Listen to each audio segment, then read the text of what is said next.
আসসালামু আলাইকুম ভাই। ওয়ালাইকুম আসসালাম। ভাই কেমন আছেন? আলহামদুলিল্লাহ, আল্লাহর রহমতে ভালোই আছি। আমরা যদি কিবা ধরেন ইসলামিক কোশ্চেন করি, আপনি জবাব দেওয়ার জন্য প্রস্তুত আছেন? হ্যাঁ, ইনশাল্লাহ দেখি চেষ্টা করবো আর কি। তো আপনার প্রথম কোশ্চেন হলো, কোন সূরা তেলাওয়াত করলে সবচেয়ে বেশি সওয়াব পাওয়া যায়? সূরা ফাতিহা। সূরা ফাতিহা আপনি শিওর তো? শিওর।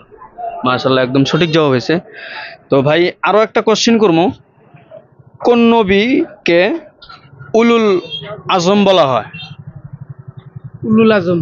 উলুল আজম আপনার অপশন হলো হযরত মুসা আলাইহিস সালাম, হযরত ইব্রাহিম আলাইহিস সালাম, হযরত ঈসা আলাইহিস সালাম, হযরত নূহ আলাইহিস সালাম। এর ভিতরে যে কোনো একজন হবো আর কি।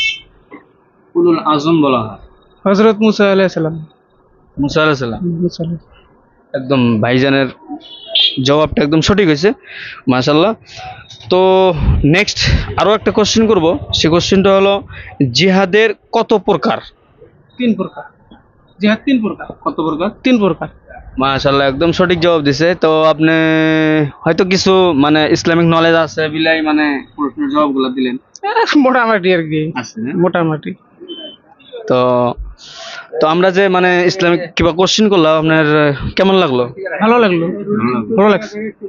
মাশাআল্লাহ, একদম খুব ভালো লাগলো আমার, আপনার সাথে মিলাও খুব ভালো লাগলো। তো আপনারা ভিডিওটা দেখে কেমন লাগে কমেন্টে ফির জানায় দিন, আর লাইক শেয়ার ইউটিউবে যা সাবস্ক্রাইব করে দিন।